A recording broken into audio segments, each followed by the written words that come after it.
चलिए हम question number 5 देखते हैं। क्वेश्चन नंबर 5 में क्या दिया हुआ है, निम्न कथनों को रासायनिक समीकरण के रूप में परिवर्तित कर उन्हें संतुलित कीजिए, यही कह रहा है। तो यानी कि उनको क्या करना है, संतुलित करना है। अब ये हमारे शब्द के रूप में दिए हुए हैं, ठीक है, और इनको हमको संकेतों के रूप में चेंज करना है, इनकी रासायनिक समीकरण में बदलना है। देख लेते हैं। इसमें 4 ऑप्शन है, 4 में से केवल हमने 2 लिखा है, 2 इसके बाद लिखेंगे, उसको बताएंगे। तो सबसे पहले हम पहले को हल करते हैं। पहला दिया है, कह रहा है नाइट्रोजन। हमको पता है नाइट्रोजन को N बोलते हैं, लेकिन अगर किसी अभिक्रिया में अगर हम नाइट्रोजन को लेते हैं तो हमेशा 2 लगा करके लिखते हैं। तो नाइट्रोजन यानी कि N2। और हाइड्रोजन गैस, हाइड्रोजन मतलब H होता है, लेकिन हाइड्रोजन को भी लिखते हैं अगर किसी समीकरण में तो 2 लगा के लिखते हैं H2। तो नाइट्रोजन और हाइड्रोजन गैस से संयोग करके, नाइट्रोजन और हाइड्रोजन आपस में संयोग करके अमोनिया, अमोनिया यानी कि NH3 अमोनिया बनाते हैं, ठीक है। तो ये हमारा हो गया नाइट्रोजन, नाइट्रोजन, ये हो गया हमारा हाइड्रोजन, और ये बना हमारा अमोनिया। तो अब हम इसको संतुलित करते हैं। संतुलित करने के लिए यहाँ पर देखें नाइट्रोजन कितना है 2, यहाँ पर नाइट्रोजन कितना है 1, यहाँ पर हाइड्रोजन 3, यहाँ पर हाइड्रोजन 2।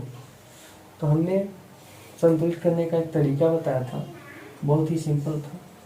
जितने भी तत्व हैं उनको लिख लो। नाइट्रोजन कितना है 2, हाइड्रोजन कितना है 2, ठीक है। यहाँ पर इसको लिख लो, नाइट्रोजन और हाइड्रोजन दोनों यौगिक के रूप में है, ठीक है। यहाँ पर 1 है, यहाँ पर कितना है 3। अगर यहाँ पर देखें तो नाइट्रोजन यहाँ पर 1 है, यहाँ पर 2 करना हो नाइट्रोजन, तो हम क्या करेंगे, इसमें 2 से गुणा करेंगे। तो 2 1 कम 2 और 2 3 6 हो जाएगा, ठीक है। तो यहाँ पर हाइड्रोजन यहाँ पर कितने आ गए 6। तो यहाँ पर 6 लाने के लिए हमको कितने से गुणा करना पड़ेगा 4 से, सॉरी 4 तो ज़्यादा हो गया, 3 से गुणा करना पड़ेगा। तो अगर हम इसमें 3 से गुणा कर दें तो हमारा काम हो जाएगा। 3 दूना के 6 हाइड्रोजन, यानी कि 3 से गुणा तो 6 हाइड्रोजन।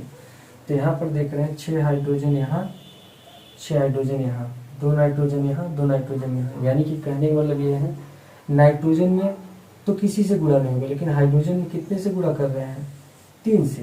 तो हाइड्रोजन में हम 3 से गुणा कर देते हैं, यहाँ पर 3 से गुणा, और इस पूरे में कितने से गुणा करेंगे 2 से।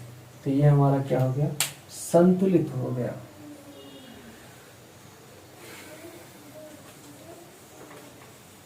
तो पहला वाला हम ऐसे लगाएंगे। अब हम दूसरा ले लेते हैं। दूसरा क्या कहा है, दूसरा कहा हुआ है B, hydrogen sulphide. Hydrogen sulphide को बोलते हैं H2S, हाइड्रोजन सल्फाइड। ये हम अपने से नहीं लिख रहे हैं, इसको हमको याद करना पड़ता है, ठीक है। क्या कैसे, हर एक चीज का एक सूत्र होता है, रासायनिक सूत्र, और सूत्र बनाने का तरीका हमने बताया है पहले ही, स्टार्टिंग में ही रासायनिक अभिक्रिया एवं समीकरण में ही हमने बता दिया है।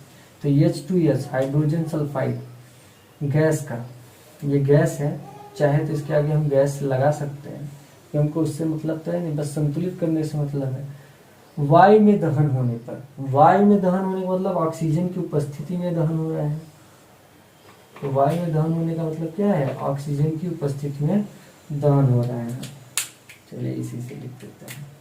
तो ऑक्सीजन की उपस्थिति में ये दहन हो रहा है, यानी कि हाइड्रोजन सल्फाइड जो है ऑक्सीजन के साथ अभिक्रिया कर रहा है।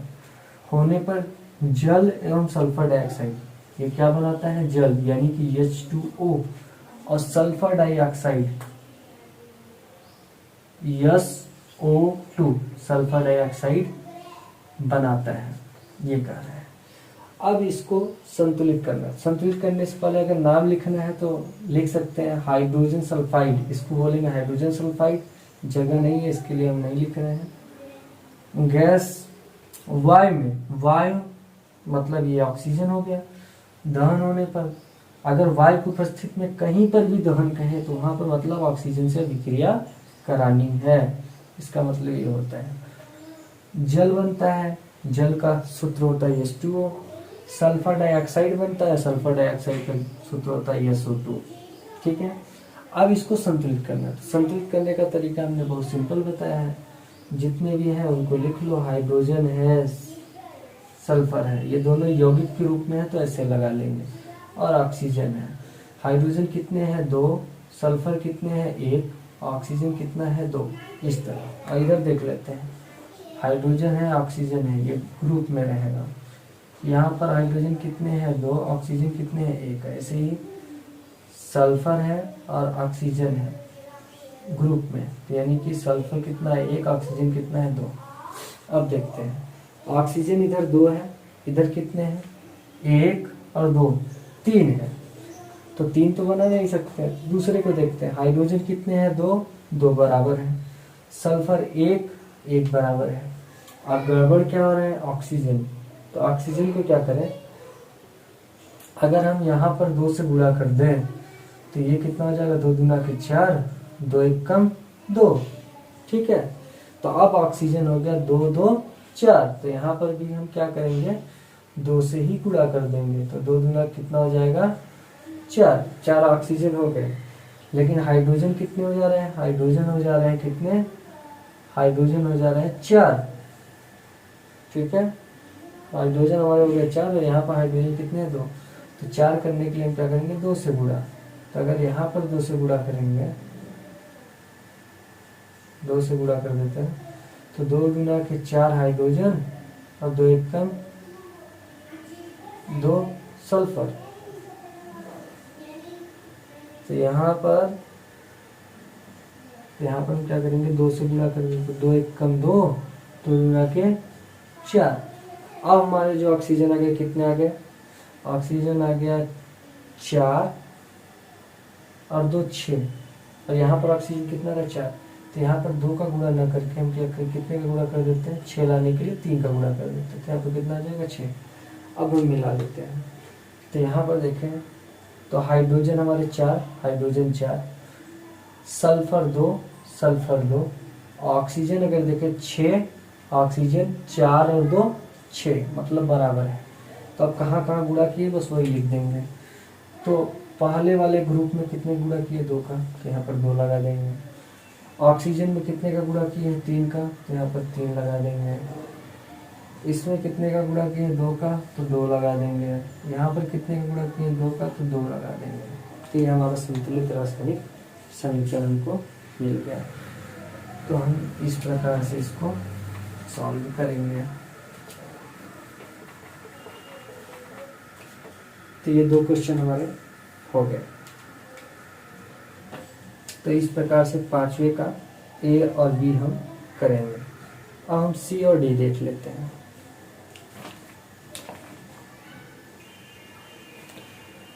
चलिए अगला देखते हैं, सी वाला। सी में क्या कहा हुआ है उसको देख लेते हैं। कह रहा है एल्युमिनियम सल्फेट के साथ। तो सबसे पहले हम एल्युमिनियम सल्फेट का सूत्र लिखेंगे। तो सी वाला हम कर रहे हैं Al सल्फेट, सल्फेट का होता है SO4 और SO4 पे 2 माइनस होता है, तो यहाँ पर 2 हो जाएगा और यहाँ पर एल्युमिनियम पे 3 Al2SO4 का होल थ्राइस। ये हो गया एल्युमिनियम सल्फेट का सूत्र, Al2SO4 का होल थ्राइस। एल्युमिनियम सल्फेट के साथ अभिक्रिया कर barium chloride, barium chloride, aluminium chloride एवं बेरियम सल्फेट का अवच्छेद देते हैं। एल्युमिनियम सल्फेट के साथ अभिक्रिया कर बेरियम क्लोराइड, बेरियम क्लोराइड यानी कि BaCl2 बेरियम क्लोराइड। ठीक है, ये इसके साथ अभिक्रिया कर क्या देता है aluminium chloride AlCl3 aluminium chloride एवं बेरियम सल्फेट BaSO4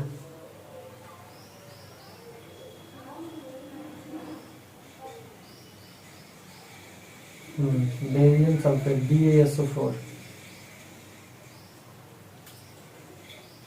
अवच्छेद देता है। ठीक है, ये कह रहा है इतना मिलता है। तो इसको संतुलित करना है। संतुलित करना आसानी है। यहाँ पर देखें तो एल्युमिनियम कितना है, 2 है। ठीक है, यहाँ पर 2 एल्युमिनियम है, यहाँ पर कितना एल्युमिनियम है, 1। तो पहले इसको 2 बना लेते हैं। तो अगर इसको 2 बनाते हैं तो क्लोरीन कितना हो गया, 3 दूना के 6। यहाँ पर क्लोरीन कितना है, 2। तो यहाँ पर 3 कर देते हैं, 3 दूना के 6 क्लोरीन हो गया। क्लोरीन भी संतुलित हो गया। अब बेरियम देख लेते हैं। बेरियम यहाँ पर 3 है, यहाँ पर कितना है, 1 है।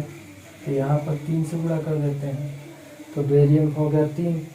अब सल्फर देख लेते हैं। सल्फर कितना है, सल्फर देखें तो यहाँ पर 3 है, यहाँ पर सल्फर कितना है, 3 है। ठीक है, ऑक्सीजन देखें तो 4 3 12 है, यहाँ पर 4 और 3 12 है, यानी कि हमारा संतुलित हो गया। तो इस प्रकार से हम इसको संतुलित करेंगे। अब हम अगला देखते हैं, डी वाला। चलिए भाई, हम अगला देख लेते हैं, कौन सा है, डी वाला। डी वाला भी लास्ट है, इसको खत्म करते हैं। 5वां वाला प्रश्न करा, पोटेशियम धातु जल के साथ अभिक्रिया करके। तो पोटेशियम धातु, और पोटेशियम को हमको पता है किससे प्रदर्शित करता है, कैसे। तो पोटेशियम धातु जो है, धातु हमेशा सॉलिड स्टेट में रहता है, तो यस लिखना चाहे लिख सकते हैं। जल के साथ अभिक्रिया करके, जल यानी कि जल का सूत्र होता है H2O, इसके साथ अभिक्रिया करके मतलब प्लस करेंगे। अब अभिक्रिया होगी, अभिक्रिया करके potassium hydroxide KOH, potassium hydroxide का ये सूत्र होता है। पोटेशियम हाइड्रोक्साइड एवं हाइड्रोजन गैस, और हाइड्रोजन गैस H2 गैस देती है। ठीक है, ये कर रहा है। ऑक्सीजन 1 हाइड्रोजन 2 और 1 3, पोटेशियम 1 पहले हम हाइड्रोजन को ही देखते हैं। यहाँ पर 2 है, 3 है, इसको हम कितना कर देते हैं, 4 कर देते हैं। 2 गुना के, सॉरी इससे बनाते हैं। यहाँ पर हम हाइड्रोजन को कितना कर देते हैं, 4। 2 गुना के, अब 2 हाइड्रोजन 4 हाइड्रोजन हो गया इधर, तो इधर भी 4 हाइड्रोजन हो जाएगा। 2 गुना 4, 2 ऑक्सीजन हो गया, 2 ऑक्सीजन हो गया। पोटेशियम 2 हो गया, 2 पोटेशियम कर देते हैं, तो हमारा संतुलित हो गया। हाइड्रोजन 2 और 2 4, 2 गुना के 4 हाइड्रोजन। ऑक्सीजन 2 पोटेशियम 2 ठीक है, ये हमारा संतुलित हो गया। तो क्वेश्चन नंबर 5वां हमारा खत्म हो गया, समाप्त हो गया। अब हम अपना आगे का प्रश्न करेंगे।